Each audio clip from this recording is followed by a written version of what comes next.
අද මේ ඔයාට ජීවත් වෙන්න තියෙන අවසාන දවස නම් ඔයා මොකද කරන්නේ? අනුන්ගේ ජීවිතවලට බියබී ඉන්නවද? අනික් මිනිස්සුන්ගේ ජීවිත එපා කරන දේ කරමින් ඉන්නවද? මෙතුවක් ඔයාට කරන්න බැරි වුණ හැම නරක වැඩක්ම ඔයා අද කරනවද? නැත්තම් ඔයා වෙනුවෙන් ජීවත් වෙනවද? ඔයාගේ ආදරණීයන් සමග වැඩි වෙලා ගත කරනවද? ඔයා ආස කෑමක් හදනවද?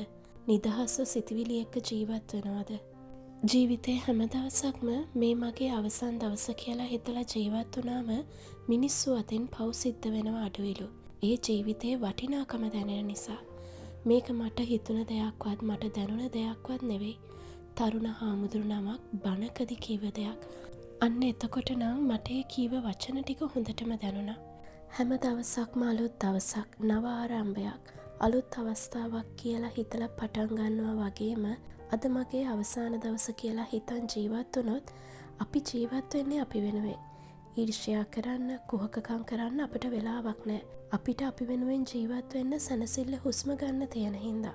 ජීවිතේ දිහා සංසුන් පරිණත බවකින් බලන්න ඔයාලා හැමෝටම හැකි වේවා කියලා ප්‍රාර්ථනා කරනවා.